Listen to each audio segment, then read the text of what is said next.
নমস্কার বন্ধুরা, জ্ঞান সম্পদ চ্যানেলে তোমাদের ওয়েলকাম।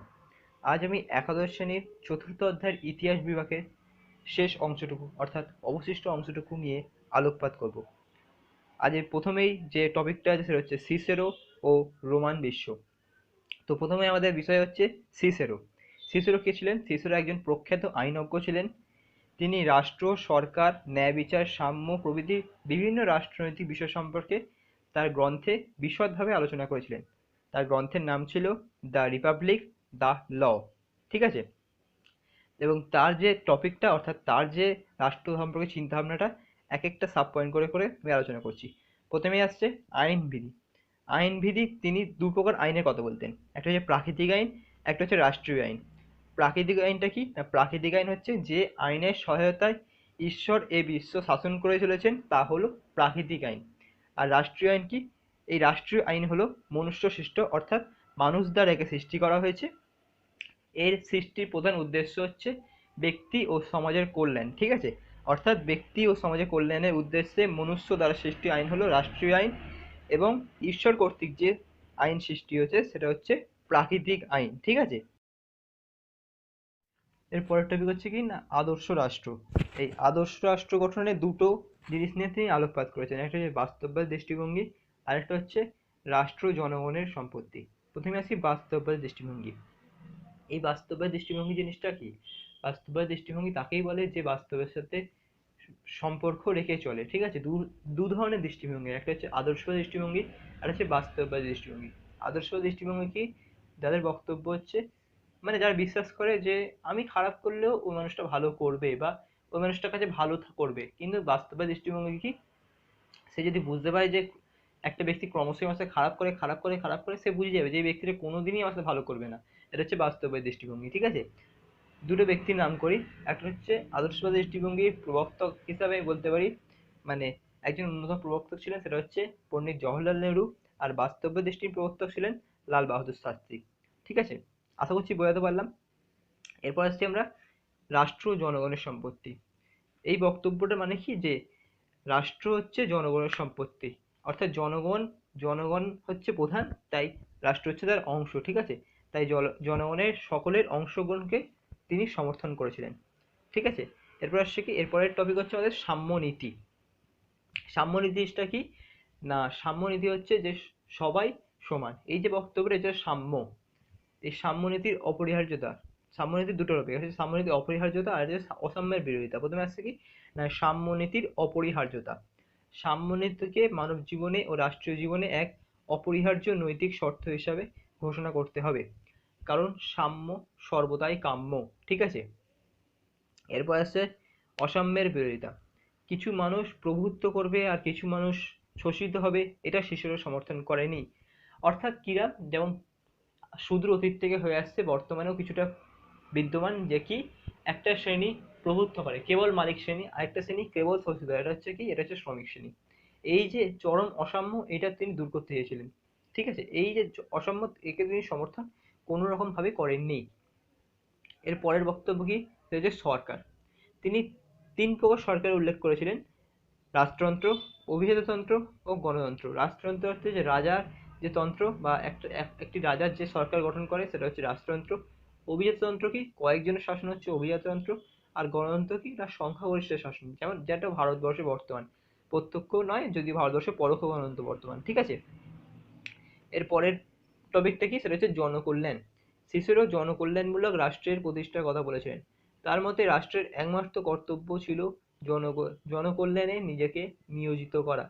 অর্থাৎ যেহেতু রাষ্ট্রের মানে রাষ্ট্রটা শুধুমাত্র জনকল্যাণের উদ্দেশ্যে তৈরি হয়েছে, জনগণের দ্বারা একটা প্রতিষ্ঠান, তাই জনগণের যাতে মানে কি বলবো, জনগণের সম্পূর্ণ কল্যাণ করাই হচ্ছে রাষ্ট্রের একমাত্র কর্তব্য। ঠিক আছে? বোঝা গেল? বোঝাতে পারলাম আশা করছি। এবার হচ্ছে গুরুত্ব। সিসেরো রাষ্ট্র দর্শনে মৌলিকত্ব না থাকলেও বিভিন্ন বিষয়গুলিতে তিনি যথেষ্ট অমরত্ব দান করেছেন। অর্থাৎ যেসব জিনিসগুলো সম্পর্কে খুব সাধারণ মত প্রচলিত, সেই জিনিসটাকে তিনি গভীরভাবে বিশ্লেষণ করেছিলেন, যার ফলে তার মধ্যে একটা অমরত্ব লাভ করেছিল। ঠিক আছে? এরপরে আমরা আসবো ম্যাকিয়াভেলি, হবস ও লক। ঠিক আছে? যে সকল পররাষ্ট্র যে সকল রাষ্ট্রনীতিবিদ পররাষ্ট্র সম্পর্কে আলোকপাত করেছিলেন তাদের মধ্যে উল্লেখযোগ্য ছিলেন ম্যাকিয়াভেলি, হবস ও লক। প্রথমেই আমি চলে আসবো ম্যাকিয়াভেলি। আধুনিক রাষ্ট্রচিন্তাবিদ আধুনিক রাষ্ট্রচিন্তার ভিত্তি স্থাপনকারী ছিলেন এই ম্যাকিয়াভেলি। তাকে আধুনিক চিন্তার বা আধুনিক রাষ্ট্রচিন্তার জনকও বলা হয়। তার গ্রন্থের নাম হচ্ছে দ্য প্রিন্স। এই গ্রন্থের মাধ্যমেই তিনি তার মত বা রাষ্ট্র সম্পর্কে তার মত প্রেরণ করেছিলেন। কি বলছে যে শুধু অনুমানের উপর নির্ভর করে নয়, তথ্য সংগ্রহ, পর্যবেক্ষণ, পরীক্ষণ প্রভৃতির ভিত্তিতে ম্যাকিয়াভেলি তার রাষ্ট্র দর্শনের সিদ্ধান্তগুলি নেন। তার প্রধান প্রতিপাদ্য বিষয়গুলি কি ছিল না মানব প্রকৃতি। ম্যাকিয়াভেলির মতে মানুষ সহজাতভাবে আত্মকেন্দ্রিক, স্বার্থপর, লোভী ও ন্যায়নীতিবোধহীন, যার ফলে তারা আরো বেশি কিছু পাওয়ার দ্বন্দ্বে রাষ্ট্রের বিশৃঙ্খলা দেখা দিয়েছিল। অর্থাৎ মানুষ যেহেতু স্বার্থপর, ঠিক আছে, তাই তারা আরো কিছু পেতে চায়, তার আশায় রাষ্ট্রে নিজেদের মধ্যে দ্বন্দ্বের সৃষ্টি হয়েছিল এবং যার ফলে রাষ্ট্রের সূত্রপাত হয়। ঠিক আছে, এরপর আসছে ধর্ম ও নীতিবোধ। ম্যাকিয়াভেলি ধর্ম ও নীতিবোধের সঙ্গে রাষ্ট্রনীতি পার্থক্য করেছেন। তিনি ব্যক্তি জীবনে ধর্মের প্রাধান্য করলেও রাষ্ট্রীয় জীবনে ধর্মের যে প্রাধান্য তা অস্বীকার করেছিলেন। অর্থাৎ তিনি ব্যক্তি জীবনে ধর্মকে স্বীকার করেছিলেন কিন্তু রাষ্ট্র জীবনে তার প্রাধান্যকে অস্বীকার করেছিলেন। হচ্ছে রাষ্ট্র ও সরকারের স্বরূপ। ম্যাকিয়াভেলি প্লেটোকে অনুসরণ করে 3 প্রকার রাষ্ট্রের কথা বলেছিলেন: রাজতন্ত্র, অভিজাততন্ত্র ও নিয়মতান্ত্রিক গণতন্ত্র। গুরুত্ব: তিনি সমকালীন ইতালির অরাজক অবস্থা থেকে মুক্তির জন্য শক্তিশালী জাতীয় রাষ্ট্র প্রতিষ্ঠা সম্পর্কে মত প্রকাশ করেছিলেন। অর্থাৎ তৎকালীন সময়ে ইতালি যে অরাজক অবস্থা ছিল, তখন তার মুক্তি লাভের জন্য যে মতবাদ প্রেরণ করেছিলেন, যার জন্য তিনি উল্লেখযোগ্য। ঠিক আছে, এরপরে আসছে টমাস হবস। আধুনিক বৃহদায়তন রাষ্ট্রের ভিত্তি স্থাপনকারী হলো টমাস হবস। তার লেখা গ্রন্থের নাম হচ্ছে লেবিয়াথান, যেই গ্রন্থে তিনি রাষ্ট্র সম্পর্কে নিজস্ব মত প্রকাশ করেছিলেন। তার মতে প্রথমেই আসছে প্রকৃতির রাজ্য। প্রকৃতির রাজ্য জিনিসটা কি না, হবসের মতে প্রকৃতির রাজ্যে মানুষের জীবন ছিল দরিদ্র, নিঃসঙ্গ, ঘৃণ্য, পাশবিক, সংকীর্ণ ইত্যাদি। এই রাজ্যে প্রতিটি মানুষ একে অপরের শত্রু ছিল, যার দরুন চরম নৈরাশ্য দেখা দিয়েছিল। এই নৈরাশ্য দূর ঘটানোর জন্য মানুষ নিজেদের মধ্যে চুক্তির দ্বারা কি করলো, রাষ্ট্রের গঠন করেছিল। যেহেতু টমাস হবস চুক্তিবাদী দার্শনিক, তাই তার মতবাদ হচ্ছে যে চুক্তির মাধ্যমে রাষ্ট্র গঠন করেছিল। এর গঠনের কারণ কি, যে মানুষে মানুষে সবসময় একটা দ্বন্দ্ব লেগেই থাকতো, এই দ্বন্দ্বে দূর করার জন্যে। এরপর হচ্ছে চূড়ান্ত আনুগত্য। হবস রাষ্ট্রের প্রতি চূড়ান্ত আনুগত্য প্রদর্শনের কথা বলেছেন, কারণ তার মতে একবার রাষ্ট্র ব্যবস্থা গড়ে উঠলে সাধারণ মানুষের তার বিরোধিতা করার কিছুই থাকে না। অর্থাৎ সাধারণ মানুষ রাষ্ট্র গঠনের পর রাষ্ট্রের বিরোধিতা করতে পারবে না। রাজতন্ত্র। হবস গণতন্ত্র, অভিজাততন্ত্র এবং রাজতন্ত্রের মধ্যে রাজতন্ত্রকে শ্রেষ্ঠ বলেছেন। তার মতে রাজতন্ত্রের দ্বারাই শান্তি ও নিরাপত্তার সুযোগ ঘটে। এরপর আসছে কি গুরুত্ব। আধুনিক কালের সার্বভৌমতত্ত্বের প্রবক্তা ছিলেন হবস, তাই তার গুরুত্ব অপরিসীম। এরপর আসছে জন লক। এই ব্যক্তিটা একটু অন্যরকম বক্তব্য। আমরা এতক্ষণ কি শুনছিলাম যে মানুষ স্বার্থপর, ঘৃণ্য, পাশবিক, একাধিক, মানে কি বলবো, কোনোটাই ভালো গুণ দেখাচ্ছিল না। এবার যে ব্যক্তিটা আসছে তা একটু হলো ভালো গুণ বা আশার আলো দেখিয়েছিল। ঠিক আছে, তো জন লক কে ছিলেন না, জন লক ছিলেন আধুনিক গণতান্ত্রিক রাষ্ট্র কাঠামোর প্রথম তাত্ত্বিক চিন্তাবিদ। তার লেখা গ্রন্থের নাম হচ্ছে টু ট্রিটিস অফ গভর্নমেন্ট। এই এই গ্রন্থের মাধ্যমে তিনি রাষ্ট্র সম্পর্কে তার মত প্রকাশ করেছিলেন। প্রথমে আসছে কি প্রাকৃতিক অধিকার। লক প্রাকৃতিক অবস্থাকে খুব স্বাভাবিকভাবে বর্ণনা করেছিলেন। তার মধ্যে প্রাকৃতিক অবস্থায় মানুষ ছিল সহজ, সরল ও স্বাভাবিক, কিন্তু পরবর্তীকালে সম্পত্তির অধিকার কেন্দ্র করে মানুষের মধ্যে দ্বন্দ্ব লাগে। এই দ্বন্দ্ব থেকে চুক্তির মাধ্যমে সৃষ্টি হয় প্রাকৃতিক অধিকারে। ঠিক আছে, এবং যেহেতু সরকার সৃষ্টি হলো, তাই সরকার কিনা হবে না, লকের মধ্যে যে ধরনের সরকারই হোক না কেন, সরকারকে হতে হবে প্রজাবৎসল এবং আইন প্রণয়নকারী ও প্রশাসন পরিচালনাকারী এমন এক সরকার। অর্থাৎ যে সরকারের প্রধান কাজ হবে প্রজাবৎসল, আইন প্রণয়নকারী ও প্রশাসন পরিচালনা করা। ঠিক আছে, এরপর আসছে কি সম্পত্তির অধিকার। লক সম্পত্তির অধিকারকে রাষ্ট্র ব্যবস্থার পরিচালনার ভিত্তি বলেছেন।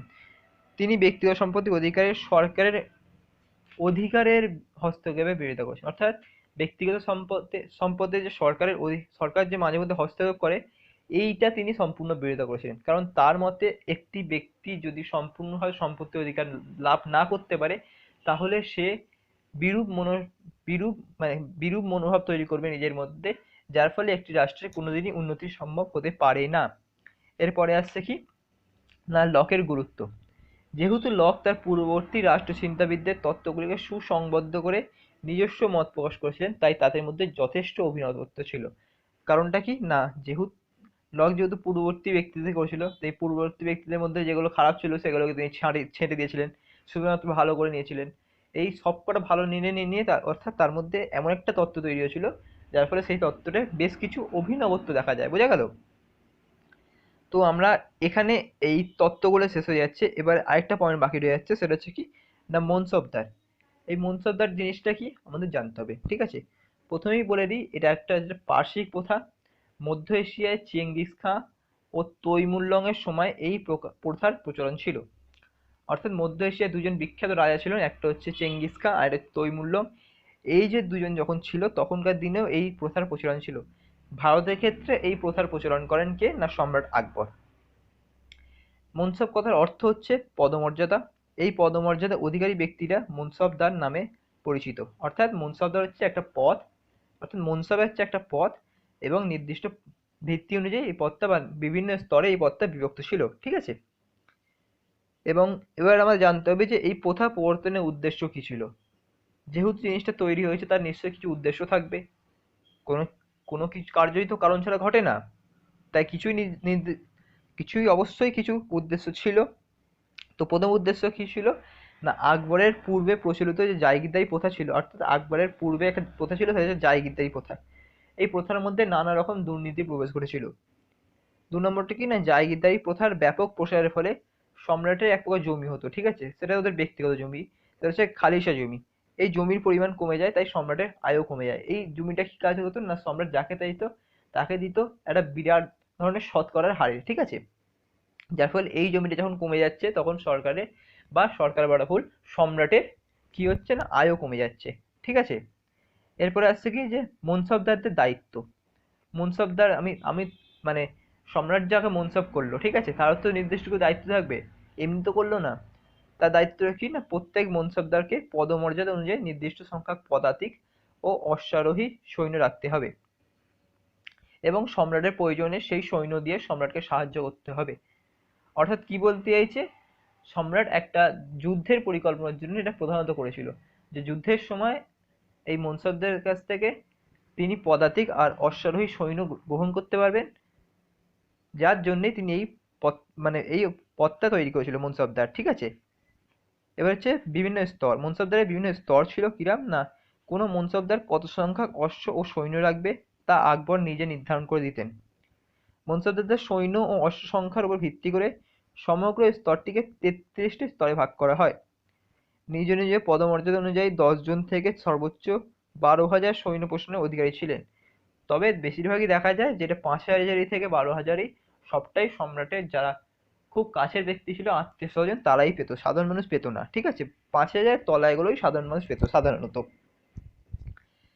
ঠিক আছে? এরপর আসছে এই মতবাদের ত্রুটি, বা এই যে প্রথা ছিল এই প্রথার ত্রুটি কি ছিল। এই প্রথার একাধিক ত্রুটি লক্ষিত হয়। প্রথম ত্রুটিটা কি ছিল না, আকবরের রাজত্বের শেষ সময় অধিকাংশ মনসবদার ছিল অসৎ ও সুযোগ সন্ধানী। অর্থাৎ এমন একটা হয়ে গেছিল যে আকবর শেষ, তো মনসবদারি প্রথাও শেষ, ঠিক আছে? শেষ মনসবদাররা বুঝতে পারছে যে আকবরের সময় হয়ে এসছে, তো দেন ওরাও অসৎ হওয়া চালু করেছে। এবং সাধারণত একটা জায়গায় অনেক দিন থাকলে আস্তে আস্তে একটা সুযোগ এসে যায় অসৎ হওয়ার, ঠিক আছে, সেটা তারা কাজে লাগিয়েছে। তারপর কি আসছে যে সেনাদের আনুগত্য ছিল তাদের স্থানীয় মনসবদারদের প্রতি, সম্রাটের প্রতি নয়। এটা হচ্ছে সব থেকে বড় কারণ, ঠিক আছে? যে সম্রাট কি করছে, সম্রাট মনসবদারি প্রথাটা চালু করলো কারণ না তার যুদ্ধের সময় তার সৈন্য লাগবে বলে তিনি এই পথটা চালু করলেন। কিন্তু যেহেতু একটা সৈন্য সারা জীবন ধরে একটা মনসবদারের অধীনে রয়েছে, তো স্বাভাবিকভাবেই সৈন্যটার যে আনুগত্যটা থাকবে সেটা ওই মনসবদারের প্রতি থাকবে, সম্রাটের প্রতি থাকবে না। হয়তো এরমও হতে পারে যে মনসবদাররা যেসব সৈন্যগুলো আছে তারা জানেও না যে তিনি সম্রাটের হয়ে কাজ করেন, তিনি এটাই জানেন যে তিনি শুধুমাত্র মনসবদার হয়ে কাজ করেন, তাই তার আনুগত্যটা সাধারণভাবেই মনসবদার প্রতিই থাকবে, সম্রাটের প্রতি নয়, ঠিক আছে? তা সত্ত্বেও এই মতবাদটির বেশ কিছু গুরুত্ব লক্ষ্য করা যায়, যেরম কি না মনসবদারি প্রথার মাধ্যমে এক বিশাল মোগল সৈন্যবাহিনী গড়ে উঠেছিল। মনসবদারি পদ বংশানুক্রমিক না হওয়ায় সর্বদা যোগ্য ব্যক্তি এই পদ লাভ করার সুযোগ পেয়েছিল। এই দুটো বিরাট গুরুত্ব ছিল এই মনসবদারি প্রথার। তবে প্রথমটা বেশি ইম্পর্টেন্ট, কারণ বংশোদয় প্রথার মাধ্যমে এক বিশাল মোগল সৈন্যবাহিনী গড়তে পেরেছিল। কারণ তখন সর্বদাই মোগল আক্রমণের জন্য একাধিক দিক থাকতো, কখনো মানে মারাঠারা করছে, কখনো রাজপুতরা করছে, সবসময় তাদের সাথে কখনো বা শিখেরা করছে, সারাক্ষণই কিছু না কিছু কারণে দ্বন্দ্ব লেগে থাকতো।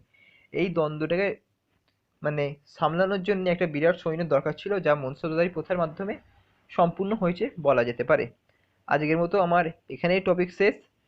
তো যদি কোনো রকম প্রশ্ন থাকে কমেন্ট বক্সে তা প্রেরণ করবে। আজকের মতো টাটা।